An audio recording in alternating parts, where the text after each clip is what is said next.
Talon A2 America का अब तक का सबसे प्रभावशाली प्रयास है, जो आधिकारिक रूप से हाइपरसोनिक कहे जाने वाले आधुनिक युद्ध क्षेत्र में प्रतिस्पर्धा के लिए किया गया है। चीन जैसे प्रतिस्पर्धी देश खास हथियारों की दौड़ में अमेरिका से आगे हैं, लेकिन अगर A2 सच में प्रभावशाली है तो ये अंतर जल्द कम हो सकता है। लेकिन A2 वो नहीं है जो आप सोच रही हैं। पारंपरिक फाइटर जेट के बजाय एक स्वायत्त हाइपरग्लाइड वाहन के रूप में वर्गीकृत A2 की विशेषताएं लगभग अविश्वसनीय गति और बेजोड़ फुर्ती हैं, जिससे यह हथियार इसे रोक पाना लगभग असंभव हो जाता है। दूसरे शब्दों में, अगर अमेरिका A2 जैसे HGV को किसी लक्ष्य पर हमला करने के लिए भेजता है, तो विरोधी के पास कुछ भी करने के लिए लगभग कुछ नहीं बचता, सिवाय इसके कि वह पीछे बैठकर बहुत महंगे आतिशबाजी का तमाशा देखे। चीन जैसे देशों के पास पहले से ही अजेय हाइपरसोनिक हथियार हैं, और अमेरिका भी उनके खिलाफ रक्षा में असमर्थ है। हम इतिहास की सबसे डरावनी हथियारों की दौड़ का सामना कर रहे हैं, और हमेशा की तरह आम जनता को असलियत से कम जानकारी है। टैलन A2 पेंटागन का नया UAV है, जिसने मैक 5 से तेज उड़ान भरी।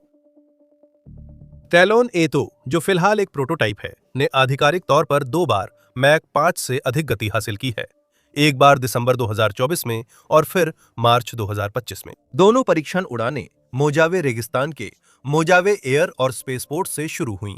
इसमें कोई हैरानी की बात नहीं है, और दोनों परीक्षण उड़ानों को सफल माना गया। इस उपलब्धि को खास तौर पर उल्लेखनीय बनाता है कि न सिर्फ A2 ने इच्छित हाइपरसोनिक गति हासिल की, बल्कि दोनों मौकों पर पूरी तरह से स्वायत्त लैंडिंग भी की। लेकिन सबसे पहले आइए अभी एक बात साफ कर लेते हैं। A2 एक हाइपरसोनिक ग्लाइड व्हीकल या HGV है, और जब यह प्रोटोटाइप से प्रोडक्शन मॉडल में बदलता है, तो इसका उद्देश्य किसी पेलोड के लिए एरो लॉन्च डिलीवरी सिस्टम के रूप में काम करना है। अब A2 जैसे HGV में पेलोड पैकेज का अलग हिस्सा होता है, जो हाई स्पीड फ्लाइट के दौरान एयरक्राफ्ट से अलग होकर हाइपरसोनिक स्पीड से लक्षित टारगेट को नष्ट करता है। तो A2 का मिसाइल से कहीं ज्यादा संबंध है बनिस्बत एक फाइटर जेट के।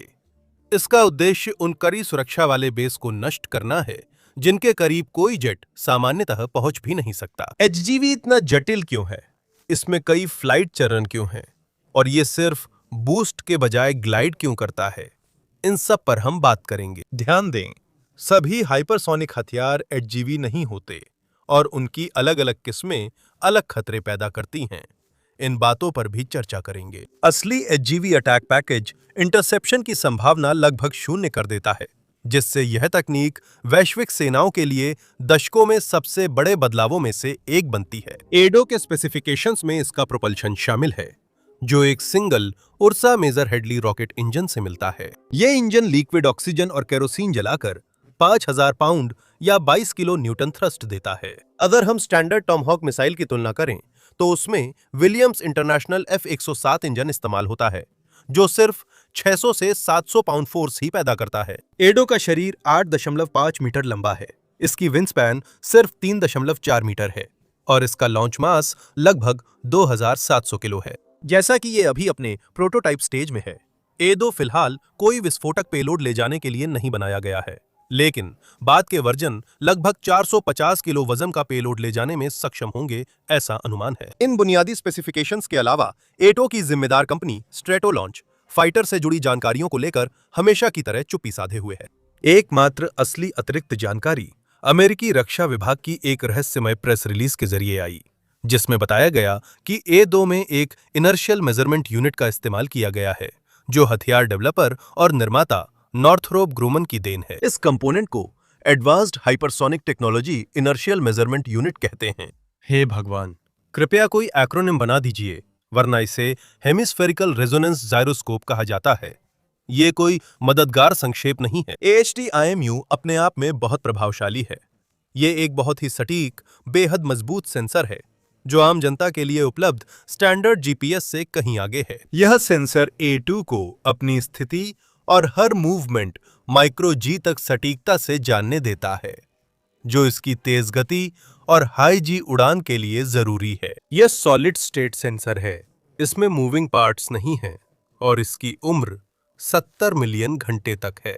नॉर्थरोप ग्रूमन के प्रतिनिधियों के मुताबिक हेमिस्फेरिकल रेजोनेटर जायरोस्कोप नामक नेविगेशन यूनिट की सर्वाइवल क्षमता बड़ी उपलब्धि है। कठिन वातावरण, हाइपरसोनिक गति, उपस्थिति और पृथ्वी के वायुमंडलीय सीमा के भीतर तकनीक के संचालन के दौरान महसूस होने वाली तीव्र शक्तियों के कारण इस तकनीक ने जमीन और उड़ान के अहम डेटा कई घंटे एकत्र किए, जो भविष्य के विकास में मददगार हैं। आपने देखा होगा कि वे हाइपरसोनिक गति की कठोर परिस्थितियों और मजबूत मुख्य घटकों पर खास जोर देते हैं। यही हमें A2 की सबसे बड़ी उपलब्धि तक लाता है। यह पुनः उपयोग योग्य है। चीन का तुलनीय hypersonic glide vehicle package DF-ZF है, जो खास तौर पर डिजाइन किए DF-17 ठोस ईंधन बूस्टर से तैनात किया जाता है। फ्लाइट के दौरान बूस्टर अलग हो जाता है और DF-ZF विस्फोटक पेलोड का हिस्सा होता है, जबकि अलग पेलोड तैनात करने के बजाय इसका मतलब है कि HGV जाहिर है टकराव पर नष्ट हो जाता है। इसलिए चीन को हर ऑपरेशन के लिए पूरी तरह से नया HGV पैकेज बनाना पड़ता है, जिससे इसकी लागत लगभग $15 मिलियन प्रति शॉट तक पहुंच जाती है। पुनः उपयोगी A2 हालांकि जटिल है, लागत काफी कम करता है और कुछ मामलों में चीन के संस्करण से बेहतर है। A2 अब भी बिना सहायता के टेक ऑफ नहीं कर सकता।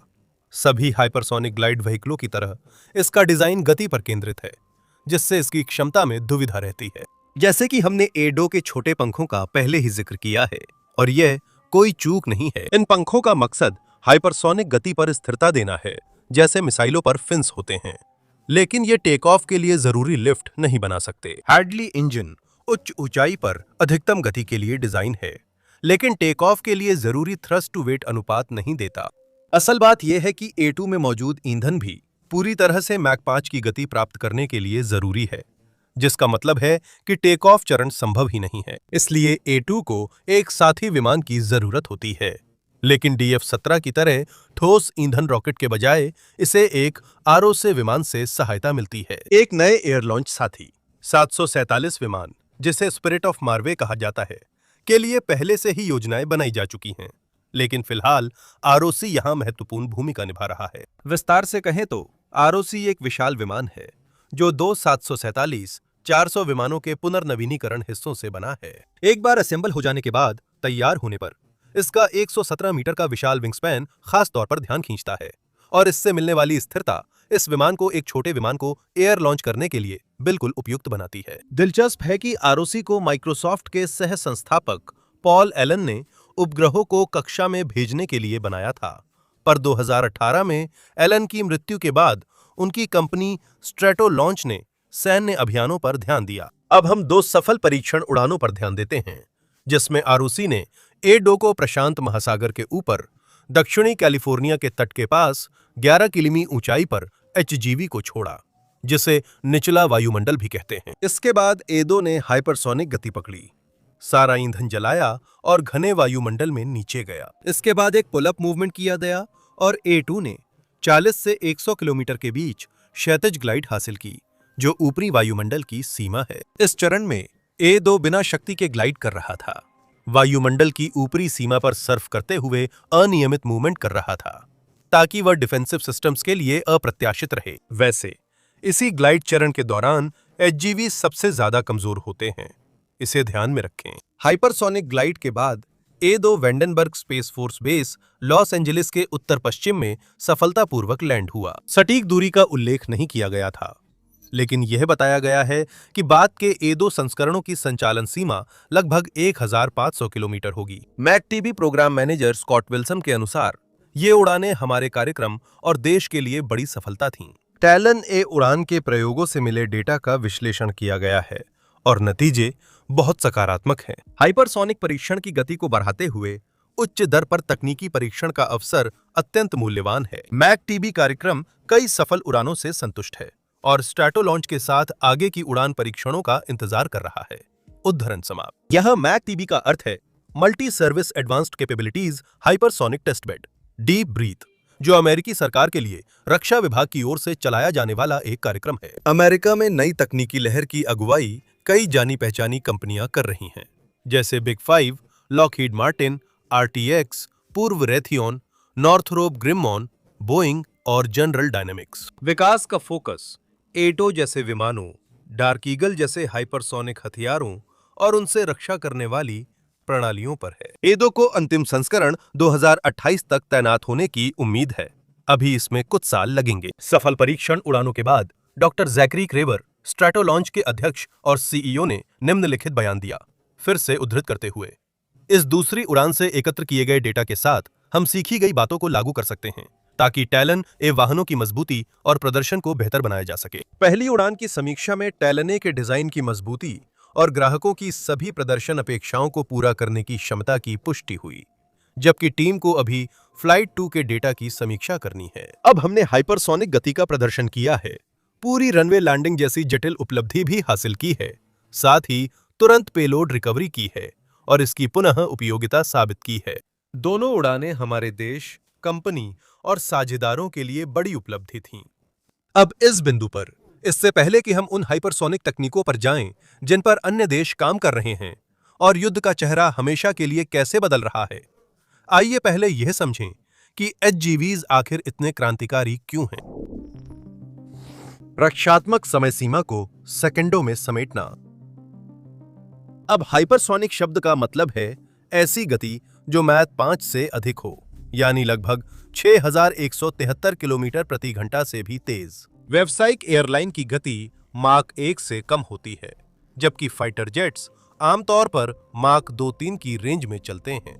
दूसरे शब्दों में कहें तो वायुमंडल के भीतर एक हाइपरसोनिक विमान हवा के साथ घर्षण के कारण इतनी अधिक गर्मी पैदा करता है कि वह जलने लगता है, ठीक उसी तरह जैसे एक उल्का वायुमंडल में जल जाता है। यह केवल हाइपरसोनिक गति ही क्रांतिकारी नहीं है। असल में एक ऐसा विमान जो हाइपरसोनिक गति प्राप्त कर सकता है 1950 के दशक से ही मौजूद है, जो कि शीत युद्ध के समय की एक पुरानी कोशिश थी जिसे X-15 कहा जाता था। आधिकारिक बयानों के अनुसार मानव युक्त विमान का उद्देश्य डेटा जुटाना था, जिसे बाद में अपोलो कार्यक्रम में इस्तेमाल किया गया। 1967 में test pilot Michael J Abrams की मृत्यु के बाद X-15 बंद कर दिया गया। शायद इस परियोजना को छोड़ने का एक अनकहा कारण यह था कि यह विमान पेलोड ले या छोड़ नहीं सकता था, जिससे यह सिर्फ महंगा डेटा इकट्ठा करने का साधन बन गया। चीन की DF-41 जैसी अंतर्महाद्वीपीय बैलिस्टिक मिसाइलें हाइपरसोनिक गति पा सकती हैं। ये डरावनी मिसाइल 12,000 से 15,000 किलोमीटर की रेंज रखती है। इसकी रिपोर्ट की गई अधिकतम गति सुनिए मैक 25 है और ये चीन से अमेरिका तक लगभग 30 मिनट में पहुंच सकती है। DF-41 को एक साधारण रोड मोबाइल 16 पहिए वाले ट्रक से लॉन्च किया जा सकता है। ये परमाणु क्षमता से लैस है और जब ये रेंज में आ जाती है तो ये 10 स्वतंत्र रूप से अलग अलग लक्ष्यों को साधने वाले पुनः प्रवेश यान यानी मर्व्स तैनात कर सकती है, यानी 10 लक्ष्यों पर एक साथ हमला किया जा सकता है। एक मिसाइल लॉन्च से परमाणु हमला हो सकता है। इतनी ताकतवर मारक क्षमता होने पर आप सोच सकते हैं कि इससे ज्यादा क्यों चाहिए। अच्छा हुआ आपने पूछा, क्योंकि यहीं हाइपरसोनिक ग्लाइड वाहनों के फायदे दिखते हैं। DF-41 तकनीकी रूप से हाइपरसोनिक होते हुए भी इसे पहचानना और रोकना आसान है, जिससे इसकी विनाशक क्षमता कम डरावनी लगती है। ये मिसाइल सबसे पहले पारंपरिक बैलिस्टिक ट्रेजेक्टरी पर चलती है, यानी यह एक चाप में ऊपर जाती है और एक चाप में नीचे आती है, जिसे अनुमान लगाना बहुत आसान है और इसलिए इसे रोकना भी आसान है। मैं नहीं कहूंगा कि यह आसान है, लेकिन संभव है। इसकी उड़ान का रास्ता भी शुरू में इसे वायुमंडल से काफी ऊपर ले जाता है, जिससे ये हाइपरसोनिक और बैलिस्टिक ट्रैकिंग स्पेस सेंसर्स या HBTSS सैटेलाइट्स की रेंज में आ जाता है, जिन्हें मिसाइलों को पहचानने के लिए ही बनाया गया है। और अगर हम डिटेक्शन तरीकों की बात करें तो शायद अब यह समझाने का अच्छा समय है कि मौजूदा डिटेक्शन सिस्टम 2 मुख्य श्रेणियों में बांटे गए हैं। सैटेलाइट सेंसर्स वायुमंडल के ऊपर से पृथ्वी के वायुमंडल के बाहर मौजूद लक्ष्यों को पहचानते हैं, जबकि ग्राउंड बेस्ड रडार जमीन के पास की चीजों को कवर करते हैं। सबसे बड़ी कमी यह है कि वायुमंडल की ऊपरी सीमाओं पर ध्यान देने वाले सेंसर्स नहीं हैं, जिससे हाइपरसोनिक ग्लाइड वाहन की खतरनाकी का पता चलता है। अब चलिए दूसरे महत्वपूर्ण पहलू पर ध्यान दें कि एचजीवी कैसे ग्लाइड करता है। इस मामले में हमारी तुलना रूस की ज़िरकॉन हाइपरसोनिक क्रूज मिसाइल से है, जो फ्रिगेट या पनडुब्बी ट्यूब से लॉन्च होती है, जिसकी रेंज 601,000 किलोमीटर और गति मैक 8-9 है। कम रेंज के कारण ज़िरकॉन वायुमंडल से बाहर नहीं जाता, इसलिए HBTSS सैटेलाइट्स इसे शुरू में नहीं पकड़ पाते। लेकिन इसके बदले में ज़िरकॉन एक एयर ब्रीदिंग स्क्रैमजेट इंजन का उपयोग करता है, जिसमें समस्या ये है कि इंजन को जलने और थ्रस्ट पैदा करने के लिए हवा की आवश्यकता होती है। तो जिरकॉन ने हवा के साथ घर्षण झेलना पड़ता है, जिससे ये अपनी उड़ान के दौरान बेहद गर्म हो जाता है और इस वजह से इसे इंफ्रारेड सेंसरों द्वारा आसानी से पता लगाया जा सकता है। इसलिए DF-41 और जिरकॉन दोनों ही भले ही बेहद खतरनाक हैं, लेकिन इनकी घातक कमजोरी ये है कि इन्हें पता लगाया जा सकता है, जिससे इन्हें इंटरसेप्ट करके अपने लक्षित लक्ष्य तक पहुंचने से पहले ही मार गिराया जा सकता है। असल में खतरनाक मिसाइल वही होगी जिसकी प्रक्षेपवक्र बैलिस्टिक न हो, सैटेलाइट सेंसर की पकड़ में न आए और वायुमंडल में न घुसे। ये दो चीन की DF, ZF और रूस की अवांगार्ड विशेष रूप से इन लक्ष्यों को हासिल करने का प्रयास करती हैं। प्रक्षेप वक्र के बारे में थोड़ा और बात करें तो एक और महत्वपूर्ण तथ्य यह है कि HGV अपने डिजाइन में ड्रोन होते हैं। पारंपरिक फाइटर जेट हमेशा मानव शरीर की सीमाओं से बाधित रहे हैं, क्योंकि तेज गति के साथ साथ उच्च जीबल की गतियां पायलट को अक्षम या यहां तक कि मार भी सकती हैं। अगर आप पायलट को हटा दें तो नई संभावनाएं खुलती हैं, जो पहले संभव नहीं थीं। एक HGV ऑनबोर्ड सिस्टम माइक्रोसेकंड के समय में प्रतिक्रिया कर सकता है, और जब पायलट की चिंता नहीं है तो आपके पास एक बेहद तेज, अत्यंत फुर्तीला विमान है जिसे रोकना किसी बुरे सपने जैसा है। अब जब बुनियादी बातें हो गई हैं, आइए इन्हें रक्षक के नजरिए से देखें।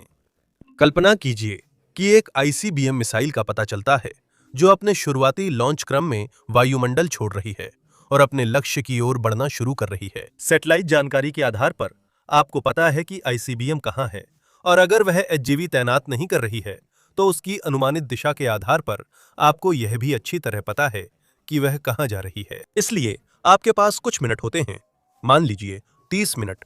अगर मिसाइल किसी दूर देश से आ रही है तो स्थिति का आकलन करने और उपयुक्त अवरोधन तरीकों का निर्णय लेने के लिए 30 मिनट ज्यादा नहीं लगते, लेकिन सैन्य दृष्टि से प्रतिक्रिया के लिए पर्याप्त हैं। अब एक कम दूरी की HGV देखें, जो ICBM प्रक्षेपण वाहन का उपयोग नहीं करती और वायुमंडल से बाहर नहीं जाती, जिससे राडार इसे नहीं पकड़ पाते। ये जमीन के राडार की पकड़ से ऊपर रहता है और लक्ष्य की ओर ग्लाइड करता है, जिससे गर्मी नहीं बनती। ये भी बेहद फुर्तीला है और अनियमित पैतरे बदलता है, इसलिए अगर आप किसी तरह इसे पकड़ भी लें तो इसकी दिशा एक उलझन भरी पहेली बन जाती है। HGV आखिरी हमले के लिए नीचे आते समय संयोगवश दिखाई देने लगता है, लेकिन इसकी रफ्तार को देखते हुए आपके पास प्रतिक्रिया करने के लिए सिर्फ कुछ ही सेकंड का समय होता है। अब संभव है कि स्वचालित रक्षा प्रणाली जवाब दे, लेकिन याद रखें, HGV एक ड्रोन है जो माइक्रो सेकंड में दिशा बदल सकता है, इसलिए जवाबी उपाय के चूक जाने की संभावना बहुत ज्यादा है। तो इन सब का मतलब है कि ये हमला सच में ऐसा है जिससे बचाव करना नामुमकिन है ना?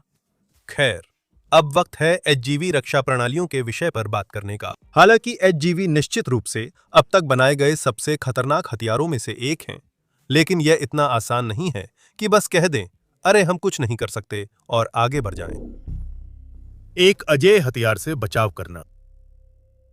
अब सैन्य प्रवक्ता बार बार कह रहे हैं कि HGV को रोका नहीं जा सकता, लेकिन इसे कहने का बेहतर तरीका यह है कि इनके खिलाफ बचाव करना वाकई बहुत बहुत बहुत मुश्किल है, कम से कम अभी के लिए। हमेशा की तरह जब नए विनाशकारी हथियार बनते हैं और युद्ध में आने वाले होते हैं, तब रक्षात्मक उपाय भी साथ साथ विकसित होते हैं। Michael E. वाइट रक्षा अनुसंधान और अभियांत्रिकी के लिए अंडर सेक्रेटरी के कार्यालय में हाइपरसोनिक विकास के निदेशक हैं, और उन्होंने हाइपरसोनिक रक्षा प्रणालियों से संबंधित कुछ उल्लेखनीय बयान दिए हैं। उनका दावा है कि अमेरिका के पास पहले से ही रक्षात्मक क्षमताएं मौजूद हैं और 2026 तक नई तकनीक तैनात की जा रही है। 2021 में वाइट ने कहा था, ये हथियार समुद्री, तटीय और आंतरिक लक्ष्यों को निष्क्रिय करने के लिए बनाए जाएंगे, जो सामरिक युद्ध क्षेत्र के लिए जरूरी और समय के लिहाज से प्रासंगिक हैं। हम हाइपरसोनिक हथियारों से बचने के लिए लेयर डिफीट रणनीति अपना रहे हैं,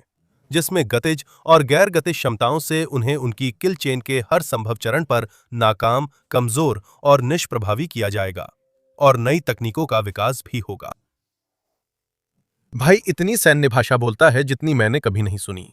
जारी रखते हैं। भविष्य में समय संवेदनशील, गहराई तक प्रवेश करने वाले खुफिया, निगरानी, तोही और प्रहार मिशनों के लिए पुनः उपयोग योग्य हाइपरसोनिक प्रणालियों की तकनीकें विकसित की जाएंगी, एड का कथन। तो सब कहने के बाद ये आदमी कह रहा है कि शायद हम इनके खिलाफ रक्षा कर सकते हैं। लेयर डिफीट स्ट्रैटेजी एक परियोजना है जिसे प्रोलिफरेटेड वॉरफाइटर स्पेस आर्किटेक्चर कहा जाता है और अंतरिक्ष विकास एजेंसी द्वारा प्रबंधित किया जा रहा है। इस सिस्टम में सैकड़ों सैटेलाइट्स का बड़ा नेटवर्क लो अर्थ ऑर्बिट में होगा, जो पारंपरिक डिटेक्शन सिस्टम्स की खामियां दूर करेगा। ये सैटेलाइट्स हाइपरसोनिक यूनिट्स को ऐसे ढंग से सटीक ट्रैक कर सकते हैं जैसा दूसरे सिस्टम नहीं कर पाते, जिससे एसजीवी के बड़े फायदों में से एक तुरंत खत्म हो जाता है। फिलहाल अंतरिक्ष विकास एजेंसी ने 2024 में ट्रांच 0 कॉन्स्टेलेशन सफलतापूर्वक लॉन्च कर लिया है। इस कॉन्स्टेलेशन में नॉर्थरोप ग्रुमन द्वारा बनाए गए HBTSS सैटेलाइट्स शामिल हैं,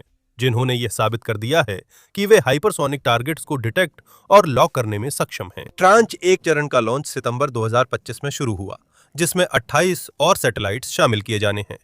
रिपोर्ट्स के मुताबिक कुछ चुनौतियां आई हैं, लेकिन उम्मीद है कि यह चरण 2027 की शुरुआत तक पूरा होगा। फिर ट्रांच 2, जिसके कॉन्ट्रैक्ट पहले ही दिए गए हैं, सैकड़ों सैटेलाइट्स जोड़ेगा और लगभग पूरी तरह लगातार HGV डिटेक्शन संभव होगा। लेकिन HGV का पता लगाना और उनका ट्रैक करना एक बात है।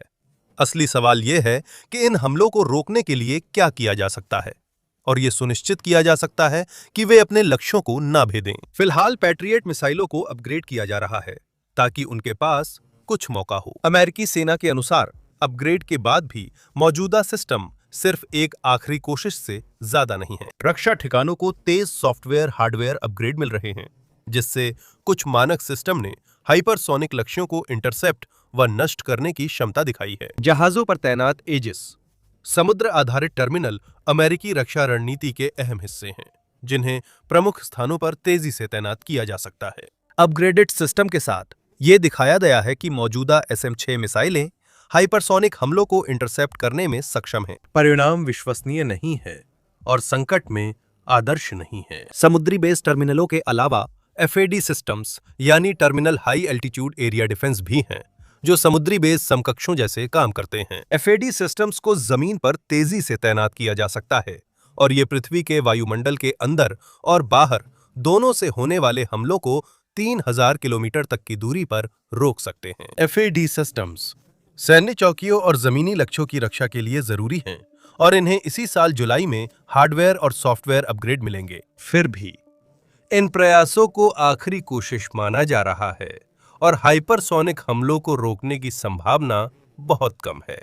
सही है, हाइपरसोनिक इंटरसेप्शन अभी दूर की बात है, लेकिन अमेरिका अपने सहयोगियों के साथ मिलकर तथाकथित समर्पित हाइपरसोनिक रोधी प्रणालियां विकसित करने की प्रक्रिया में है। मुख्य परियोजनाओं को ग्लाइड फेज इंटरसेप्टर और ग्लाइड ब्रेकर कहा जाता है, और जब ये पूरी तरह से चालू हो जाएंगी तो ये हर तरह के हाइपरसोनिक हथियारों के खिलाफ व्यापक सुरक्षा प्रदान करेंगी। ग्लाइड फेज इंटरसेप्टर एक विकासाधीन मिसाइल है जिसे HGV को उनके ग्लाइड फेज के दौरान इंटरसेप्ट करने के लिए डिजाइन किया गया है, जो कि जैसा हमने पहले बताया वह समय होता है जब वे सबसे अधिक कमजोर होते हैं। ग्लाइड फेज में HGV थोड़ा फुर्तीला रहता है और जल्दी दूरी तय करने पर केंद्रित रहता है। अधिकतम गति पर वह काउंटर मेजर्स से उतना प्रभावी नहीं बच सकता जितना डिसेंट फेज में कर सकता है, लेकिन वास्तव में इस फेज के दौरान क्या हमला करने में सक्षम है। SM-3 जैसी मौजूदा काउंटर मेजर्स वायुमंडल के ऊपर इंटरसेप्ट के लिए बनी हैं, लेकिन ये HGV को ट्रैक या इंटरसेप्ट नहीं कर सकती। कम ऊंचाई वाला SM-6 अंतिम चरण में इंटरसेप्ट करता है, लेकिन इतनी तेज और फुर्तीली चीज को मारना बहुत मुश्किल है। तो हमें ऐसी काउंटर मेजर की जरूरत है जो नए HBTSS सैटेलाइट्स द्वारा दी गई ट्रैकिंग जानकारी का इस्तेमाल कर सके और साथ ही इतनी तेज और फुर्तीली हो कि असल में एक छोटे उल्कापिंड जैसी चीज को भी मार सकें। ग्लाइड फेज इंटरसेप्टर इन सब लक्ष्यों को हासिल करने के लिए डिजाइन हो रहा है। इसका मकसद है कि इसे मौजूदा एजिस डिस्ट्रॉयर जहाजों और जमीन पर बनी एजिस साइट्स पर भी तैनात किया जा सके। तो ये हथियार बेहद बहुप्रकारी होगा और कई अहम रणनीतिक जगहों पर बड़े पैमाने पर तैनात किया जाएगा। और इसके लिए उन सैटेलाइट्स के अलावा कुछ और नहीं चाहिए जो पहले से तैनात किए जा रहे हैं। थोड़ा और विस्तार से बताऊं तो सबसे दिलचस्प और क्रांतिकारी बात यह है कि एक बार हवा में पहुंचने के बाद इंटरसेप्टर एक अत्याधुनिक फिर से जलाए जा सकने वाले मोटर का इस्तेमाल करेगा। यह मोटर जरूरत के हिसाब से अपनी गति को धीमा या तेज कर सकता है, जिससे यह रणनीतिक रूप से ईंधन की बचत कर सकता है और लक्ष्य टारगेट की गति से मेल खाने की कोशिश कर सकता है। दूरी घटते ही इंटरसेप्टर अत्याधुनिक सेंसर वाला सेकेंडरी किल व्हीकल छोड़ेगा। एक्सप्लोसिव वॉरहेड होने के बजाय किल व्हीकल सिर्फ अपनी गतिज शक्ति से एचजीवी से टकराता है और मैक 5 से भी ज्यादा स्पीड पर हल्की सी टक्कर भी एचजीवी को टुकड़ों में बिखेर देती है। अमेरिका जापान के साथ मिलकर ग्लाइड फेज इंटरसेप्टर तकनीक विकसित कर रहा है और हालिया रिपोर्ट्स के अनुसार नॉर्थरोप ग्रुमन को एक त्वरित अनुबंध दिया गया है। ग्लाइड फेज इंटरसेप्टर सिस्टम्स 2028 तक पूरी तरह चालू हो सकते हैं और ट्रेंच 1 सैटेलाइट कॉन्स्टेलेशंस के साथ तैनात किए जा सकेंगे। अब चलिए दूसरे डिफेंसिव प्रोग्राम ग्लाइड ब्रेकर पर नजर डालते हैं। ये defence advanced research projects agency या डार्पा का एक चल रहा प्रोजेक्ट है। ग्लाइड ब्रेकर एक समर्पित प्रोजेक्ट है जो हाइपरसोनिक यूनिट्स पर रिसर्च कर उन्हें हराने की तकनीक विकसित करता है, न कि किसी विशेष इंटरसेप्शन हथियार के लिए। डार्पा का रिसर्च ग्लाइड फेज इंटरसेप्टर जैसे काउंटर वेपन्स का पूरक है और इसी प्रोजेक्ट की वजह से divert and attitude control system या डैक्स जैसी टेक्नोलॉजीज मौजूद है। डैक्स एक क्रांतिकारी सिस्टम है जो हाइपरसोनिक लक्ष्यों को इंटरसेप्ट करने के लिए जरूरी तेज और अत्यंत सटीक युद्धाभ्यास संभव बनाता है। भले ही प्रेस रिलीज में इसका जिक्र कम हुआ है, डैक्स का विकास और टेस्टिंग शायद कई यूएफओ देखे जाने के लिए जिम्मेदार है या शायद ये एलियंस है। और आखिर में लेकिन बहुत महत्वपूर्ण रूप से ग्लाइड ब्रेकर का एक और मुख्य फोकस यह है कि वो हाइपरसोनिक यूनिट्स को बहुत दूर से इंटरसेप्ट करने की क्षमता दे सके। इसलिए काउंटर मेजर्स लागू होने पर वे हाइपरसोनिक हमलों के दूसरे बड़े फायदे यानी प्रतिक्रिया के लिए बेहद कम समय को भी बेअसर कर देंगे। अंतरराष्ट्रीय मंच। अब तक हमने मुख्य रूप से अमेरिका पर ध्यान केंद्रित किया है और ए2 निश्चित रूप से एक प्रभावशाली प्रोटोटाइप है, लेकिन स्पष्ट रूप से कहें तो अमेरिका ज्यादातर काउंटर मेजर्स विभाग में प्रगति कर रहा है और हाल ही में ही एक प्रभावशाली हथियार डार्क ईगल बनाया है जिसके बारे में हम अभी बात करेंगे। आइए अब वैश्विक मंच पर ध्यान दें और देखें अन्य प्रमुख शक्तियां कैसे प्रगति कर रही हैं। शायद रूस से शुरू करना सबसे अच्छा रहेगा क्योंकि उस देश की सेना की अगर हम विनम्रता से कहें तो अपनी सैन्य क्षमताओं के बारे में बात करते समय थोड़ी संदिग्ध छवि रही है। 2018 में यूक्रेन पर हमले से पहले राष्ट्रपति पुतिन ने फेडरल असेंबली को संबोधित किया। उन्होंने इस मौके का फायदा उठाते हुए बताया कि उनकी सेना हाइपरसोनिक हथियारों पर काम कर रही है और किंजाल नामक एक नई मिसाइल के बारे में विस्तार से बात की। पुतिन ने कहा कि जिन देशों के पास उच्च शोध क्षमता और उन्नत तकनीक है वे हाइपरसोनिक हथियार विकसित कर रहे हैं जो सशस्त्र संघर्ष में अहम लाभ देते हैं। विशेषज्ञों का मानना है कि ये बेहद शक्तिशाली होगा और इसकी गति इसे मौजूदा मिसाइल तथा वायु रक्षा प्रणालियों के लिए अजेय बना देती है क्योंकि इंटरसेप्टर मिसाइलें सरल शब्दों में इतनी तेज नहीं हैं। इस संदर्भ में यह पूरी तरह से समझ में आता है कि दुनिया की अग्रणी सेनाएं ऐसे आदर्श हथियार को हासिल करने की कोशिश क्यों करती हैं। दोस्तों, रूस के पास पहले से ही ऐसा हथियार है। आधुनिक हथियार प्रणालियों के विकास में सबसे महत्वपूर्ण चरण था एक उच्च सटीकता वाले हाइपरसोनिक विमान मिसाइल सिस्टम का निर्माण।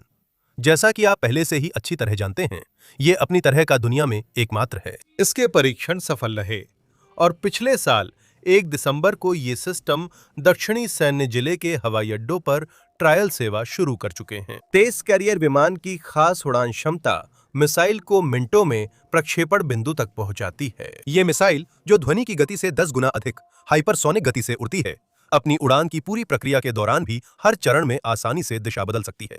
यह सिस्टम सभी मौजूदा और भावी विमान रोधी व मिसाइल रोधी रक्षा प्रणालियों को पार कर सकता है और 2000 किलोमीटर से ज्यादा दूरी तक परमाणु व पारंपरिक वारहेड्स ले जा सकता है। इसे किंजल कहा जाता है।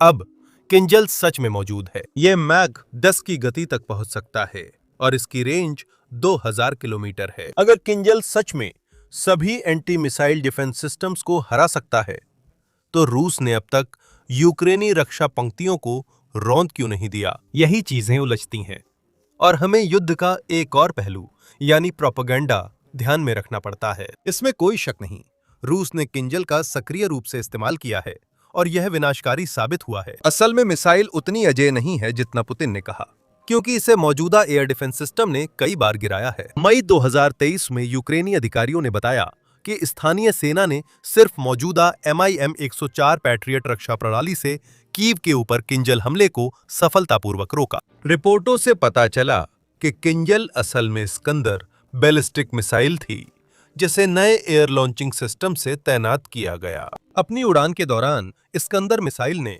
मैक 10 से अधिक की गति हासिल की थी, लेकिन उतरने के चरण में यह लक्ष्य की ओर अपने अंतिम चरण में केवल मैक 3.6 तक धीमी हो गई थी। इन मिसाइलों में असली एचजीवी जैसी गतिशीलता नहीं थी, भले ही पुतिन ने दावा किया हो। इसलिए इन अजेय हाइपरसोनिक हथियारों की पूरी खेप को भी बड़ी सफलता से मार गिराया गया। रूस ने अब रणनीति बदलकर सैचुरेशन पर फोकस किया है और किंजल मिसाइलों की बौछारें सैकड़ों ड्रोन के साथ भेज रहा है। ये महंगी और संसाधन खपत रणनीति रक्षा प्रणालियों पर भारी पड़ी है और हमले सफल हुए हैं। पुतिन जब कहते हैं कि किंजल असली हाइपरसोनिक हथियार है, तो वे सच्चाई बढ़ा चढ़ाकर बताते हैं। यह सिर्फ प्रोपोगेंडा है। इसके अलावा रूस के पास पहले से उल्लेखित 3 M22 जिरकॉन भी है, जो एयर ब्रीदिंग स्क्रैमजेट इंजन का उपयोग करता है। थोड़ा और विस्तार से कहें तो जिरकॉन एक शॉर्ट रेंज हाइपरसोनिक मिसाइल है और रूसी द्वारा दी गई जानकारी के अनुसार ये लगभग 1000 किलोमीटर की दूरी तक मार करने और मैक 9 की गति प्राप्त करने में सक्षम है। पश्चिमी विश्लेषक दी गई जानकारी को लेकर संदेह जताते हैं और उनका कहना है कि उनका मानना है कि इसकी रेंज शायद लगभग 750 किलोमीटर है। यूक्रेन में एकत्र किए गए आंकड़ों के अनुसार जहां जिरकॉन को तैनात किया गया है, इसकी वास्तविक गति क्रूज के दौरान मैक 5.5 और अवतरण के समय अधिकतम मैक 7.5 तक पहुंचती है। फरवरी 2024 में जिरकॉन हमलों को MIM-104 पैट्रियट डिफेंस सिस्टम्स ने सफलतापूर्वक रोका और नष्ट किया। रूस के पास अवांगार्ड आखिरी शस्त्र है। 2018 में फेडरल असेंबली को संबोधित करते हुए पुतिन ने भी इसका उल्लेख किया था। पुतिन ने फिर से उद्धृत करते हुए कहा, मौजूदा प्रकार के युद्ध उपकरणों के विपरीत यह प्रणाली इंटरकॉन्टिनेंटल उड़ान भरने में सक्षम है और मैक 20 से अधिक की सुपरसोनिक गति प्राप्त कर सकती है। अपने लक्ष्य की ओर बढ़ते हुए मिसाइल का ग्लाइडिंग क्रूज ब्लॉक तीव्र गतियों में संलग्न होता है, जिसमें कई हजार किलोमीटर तक पार्श्व और ऊर्ध्वाधर दोनों तरह की मैन्यूवरिंग शामिल है। इसी कारण यह हर वायु या मिसाइल रक्षा प्रणाली के लिए अभेद्य बनता है। नए कंपोजिट मटेरियल्स के उपयोग ने ग्लाइडिंग क्रूज ब्लॉक को प्लाज्मा बनने की स्थिति में भी लंबी दूरी तक निर्देशित उड़ान भरना संभव बना दिया है। ये अपने लक्ष्य की ओर आग के गोले की तरह उड़ता है।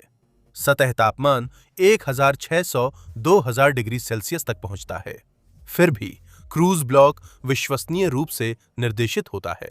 स्पष्ट कारणों से हम यहां इस सिस्टम की बाहरी बनावट नहीं दिखा सकते, लेकिन मैं आपको आश्वस्त करता हूं कि हमारे पास यह सब है और यह अच्छी तरह से काम कर रहा है। साथ ही रूसी उद्योगों ने एक नए रणनीतिक हथियार का विकास शुरू किया है, जिसे हम अवांट-गार्डे कहते हैं। रूसी जानकारी के अनुसार अवांट-गार्ड एक हाइपरसोनिक बूस्ट ग्लाइड वाहन है, जिसे SS-19 स्टिलेटो ICBM से जोड़ा जाएगा। यह परमाणु पेलोड ले जा सकता है। इसकी रेंज 6000 किलोमीटर और अधिकतम गति मैक 20-27 है। अब तक जो हमने कहा है उसके आधार पर अवांगार्ड तब पता लगाया जा सकता है जब यह प्रारंभिक ICBM लॉन्च के दौरान और बूस्ट फेज में वातावरण छोड़ता है, क्योंकि उस समय अत्यधिक गर्मी उत्पन्न होती है। हालांकि पेलोड एक असली एचजीवी है और इसलिए इसमें ऊपर बताए गए सभी एचजीवी के फायदे होंगे, खासकर स्टेल्थ और फुर्ती। फिर भी राहत है, क्योंकि अवांगार्ड असली और खतरनाक है, लेकिन पश्चिमी विश्लेषक इसकी कई विशेषताओं पर संदेह करते हैं। अधिकतम गति पर सवाल उठाए गए हैं। कई लोग कह रहे हैं कि SS-19 ICBM शायद ही इतनी गति बनाए रख सकता है। रूस के पास पूरी तरह से तैनात करने योग्य पूर्ण उत्पादन संस्करणों के पूरे शस्त्रागार के दावे पर भी संदेह जताया गया है और व्यापक रूप से माना जाता है कि देश के पास इसके लिए संसाधन नहीं है। हाइपरसोनिक रक्षा प्रणालियों के मामले में रूस अपने S-500 प्रोमेथियस सिस्टम को लेकर भी उतना ही मुखर रहा है, जो प्रवक्ताओं के अनुसार कम से कम 2024 से पूरी तरह से चालू और तैनात है। अगर इन दावों पर विश्वास करें तो प्रोमेथियस सैन्य तकनीक हाइपरसोनिक मिसाइलों और वाहनों को रोकने में सक्षम है। कहा जाता है कि यह निचली पृथ्वी कक्षा में मौजूद इकाइयों को निशाना बना सकता है और उन पर हमला भी कर सकता है, और F-35B-21 जैसे स्टिल्थ विमानों के खिलाफ दूर की दूरी पर भी असरदार है।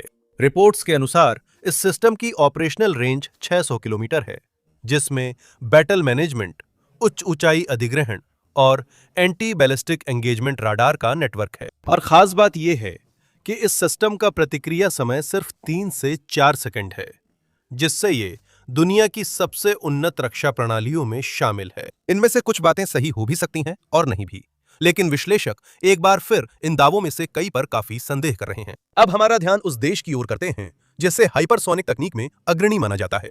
आइए चीन के बारे में बात करते हैं। चीन के पास फिलहाल हाइपरसोनिक हथियारों का एक व्यापक शस्त्रागार है, जिसमें पहले से ही उल्लेखित DF-41 लंबी दूरी की मिसाइल और DF-17, साथ ही उसकी सहायक DF-ZF HGV भी शामिल है। इसमें YJ-21 और विकसित हो रहा अल्ट्रा एडवांस्ड GDF-600 भी शामिल हैं, जिस पर हम आगे चर्चा करेंगे।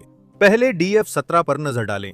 यह एक मीडियम रेंज बैलिस्टिक मिसाइल है, जिसे DF-ZF HGV को एरो लॉन्च करने के लिए बनाया गया है। एक अतिरिक्त जानकारी यह है कि DF-ZF आमतौर पर मैक 5 से मैक 10 की गति से यात्रा करता है, और जब इसे DF-17 द्वारा लॉन्च किया जाता है तो इसकी रेंज 1800 से 2500 किलोमीटर के बीच होती है। रिपोर्टों के मुताबिक DF-ZF को मैक 20 तक टेस्ट किया गया है, पर इसकी आधिकारिक पुष्टि नहीं हुई। पेलोड की बात करें तो DF-ZF या तो एक पारंपरिक वारहेड ले जा सकता है, जिसका उद्देश्य मजबूत सैन्य लक्ष्यों पर उच्च सटीकता से हमला करना है, लेकिन ये परमाणु वारहेड ले जाने में भी सक्षम है। इसके अलावा रिपोर्ट है कि DF-ZF को DF-31 और DF-41 ICBM जैसे रेंज बूस्टर के साथ टेस्ट किया जा रहा है, जिससे इसकी रेंज 2500 किलोमीटर से ज्यादा हो जाएगी। आगे बढ़ते हुए चीन के शस्त्रागार का सितारा YJ-21 एंटीशिप है, जिसे दुनिया में रोक पाना सबसे मुश्किल हथियार माना जाता है और सबसे घातक शॉर्ट रेंज मिसाइलों में माना जाता है। YJ-21 बेहद बहुप्रकारी है, जिसे समुद्र, जमीन और हवा से तैनात किया जा सकता है। अगर इसे जमीन या समुद्र से लॉन्च किया जाए तो इसकी रेंज 1000 से 1500 किलोमीटर तक है, और हवा से लॉन्च करने पर यह 2000 किलोमीटर तक जा सकती है। YJ-21 हैरानी की बात है, क्रूज स्पीड में मक 6 की रफ्तार बनाए रखता है, लेकिन अंतिम चरण में यह मक 10 तक की गति पकड़ लेता है। सबसे खास बात यह है कि हालांकि YJ-21 तकनीकी रूप से A2 या DF-ZF जैसे HGV नहीं है, फिर भी ये बेहद फुर्तीला है, क्योंकि ये एक एरो बैलिस्टिक हाइब्रिड है। इसका मतलब है कि YJ-21 के पास HGV जैसी फुर्तीली क्षमता है, तो यह एक पूर्वानुमानित बैलिस्टिक मार्ग का पालन नहीं करता है, और अपने अंतिम चरण में यह उसकी ओर आने वाली लगभग हर चीज से बच निकल सकता है, और वह भी लगभग पूरी विश्वसनीयता के साथ। चीन के हाइपरसोनिक हथियारों में आखिरी है GDF-600। हालांकि ये HGV अभी विकास के चरण में है। GDF-600 मूल रूप से एक बहुकार्यात्मक HGV है, जिसे एक ही उड़ान के दौरान कई पेलोड लॉन्च करने में सक्षम बनाया गया है, न कि केवल आक्रामक अभियानों के लिए। अगर हमले के लिए तैयार किया जाए तो यह प्लेटफॉर्म एक साथ 13 पेलोड लॉन्च कर बहुत बड़े क्षेत्र में कई लक्ष्यों पर हमला कर सकता है। वैकल्पिक रूप से इस प्लेटफॉर्म को 6 तक टोही ड्रोन तैनात करने के लिए भी तैयार किया जा सकता है, जिससे यह जानकारी एकत्र करने में भी उतना ही उपयोगी हो जाता है जितना कि स्ट्राइक मिशनों में। संक्षेप में कहें तो GDF-600 एयर डिफेंस को चकमा देने के लिए एकदम उपयुक्त होगा, फिर किसी क्षेत्र में छोटे छोटे प्लेटफॉर्मों का झुंड छोड़कर एक साथ कई उद्देश्यों को पूरा कर सकता है। चीन से आगे बढ़ते हुए 2 और देश हैं जिनका उल्लेख करना जरूरी है, जो हाइपरसोनिक क्षेत्र में अपना योगदान दे रहे हैं: भारत और इजराइल। भारत से शुरू करें तो अब इस देश को एक उभरती हुई शक्ति के रूप में पहचाना जाता है, जिसने हाइपरसोनिक खतरे का सफलतापूर्वक अपना जवाब तैयार कर लिया है। भारत के पास हाइपरसोनिक हमला क्षमता नहीं है, लेकिन भारत का बैलिस्टिक मिसाइल रक्षा कार्यक्रम 90 के दशक के उत्तरार्ध से विकसित हो रहा है। इस कार्यक्रम का मुख्य फोकस 2 मिसाइलों पर था, जिन्हें भूमि और समुद्र से तैनात किया जा सकता है। इसमें पृथ्वी एयर डिफेंस मिसाइल, ऊंची ऊंचाई पर अवरोधन, और एडवांस्ड एयर डिफेंस मिसाइल, नीची ऊंचाई पर अवरोधन शामिल हैं। इस कार्यक्रम ने 2000 के दशक में लंबी दूरी की रक्षा मिसाइलों की ओर प्रगति की, और चरण 3 की घोषणा जनवरी 2026 में हुई। चरण 3 एडवांस्ड डिफेंस, एंटी मिसाइल और एंटी हाइपरसोनिक मिसाइल पर केंद्रित है, जो हाइपरसोनिक मिसाइलों और वाहनों को रोकने के लिए बनी है। ADAM और ADAH के 2030 में परीक्षण शुरू होने की संभावना है। इजराइल के पास आधिकारिक हाइपरसोनिक हमला क्षमता नहीं है। वह अत्याधुनिक मल्टीलेयर डिफेंसिव सिस्टम्स पर ध्यान दे रहा है। इनमें आयरन डोम, एरो और डेविड स्लिंग शामिल हैं, जो मिलकर दुनिया की सबसे मजबूत सुरक्षा दीवार बनाते हैं। आयरन डोम सबसे निचली लेयर है, जो 4 से 70 किलोमीटर के बीच काम करता है। डेविड स्लिंग बीच की लेयर है, जो 70 से 300 किलोमीटर तक सुरक्षा देता है, और एरो को 2 और 3 हिस्सों में बांटा गया है, जो क्रमशः 150 किलोमीटर और 2400 किलोमीटर तक काम करते हैं। अभी इजराइल के पास एचजीवी हमलों का जवाब नहीं है, लेकिन वो स्काईसोनिक प्रोजेक्ट से नई चुनौतियों का सामना कर रहा है। स्काईसोनिक एक ग्लाइड फेज इंटरसेप्टर है, जो अमेरिका में विकसित हो रहे इंटरसेप्टर्स जैसा है, और हालांकि इस सिस्टम का जमकर प्रचार किया जा रहा है, प्रवक्ताओं के अनुसार इसके कुछ सालों तक तैयार होने की उम्मीद नहीं है। यह भी बताया गया है कि आयरन बीम नामक एक और परियोजना विकासाधीन है, जो ड्रोन के झुंड और अन्य मध्य स्तरीय प्रक्षेपास्त्रों को गिराने के लिए निर्देशित ऊर्जा हथियारों का इस्तेमाल करेगा। जहां से शुरू किया था वहीं खत्म करें। चले अमेरिका और उसके हाइपरसोनिक हथियारों के क्षेत्र के अंतर को पाटने के प्रयास का उल्लेख करें। फिलहाल माना जाता है कि रूस क्षमताओं को बढ़ा चढ़ाकर बताता है, जबकि अमेरिका हाइपरसोनिक हथियारों में पीछे है। अमेरिकी रक्षा विभाग ने dark eagle long range hypersonic weapon LRHW को लेकर काफी मुखरता दिखाई है, जो अब प्रोटोटाइप से फील्ड टेस्टिंग के शुरुआती चरण में है। आप इस हथियार को उस नाम से भी जानते होंगे जो राष्ट्रपति ट्रंप ने इसे 2020 में दिया था, सुपर डुपर मिसाइल। ट्रंप ने कहा, हम अभी ऐसे अविश्वसनीय सैन्य उपकरण बना रहे हैं जैसा पहले किसी ने कभी नहीं देखा। हमें यह करना ही होगा, क्योंकि हमारे सामने जो विरोधी हैं उनके मुकाबले के लिए यह जरूरी है। हमारे पास एक सुपर डुपर मिसाइल है, और मैंने पिछली रात सुना कि ये उनके पास जो है उससे 17 गुना तेज है। उद्धरण समाप्त। डार्क ईगल एक बूस्ट ग्लाइड हथियार है, जो रूस के अवंटगार्ड जैसे सिद्धांतों पर आधारित है, लेकिन दोनों के उद्देश्य अलग हैं। डार्क ईगल कम दूरी वाला है और इसकी रेंज 3500 किलोमीटर तक है, और इसकी गति मैक 5 से मैक 17 तक है। यह धीमा भी है। डार्क ईगल फिलहाल परमाणु क्षमता वाला नहीं है। इसका उद्देश्य उच्च मूल्य लक्ष्यों पर सटीक हमला करना है। डार्क ईगल की खासियतें ये हैं कि ये बेहद बहुप्रकारी है। इसे सड़क पर चलने वाले मोबाइल लॉन्चर से तैनात किया जा सकता है।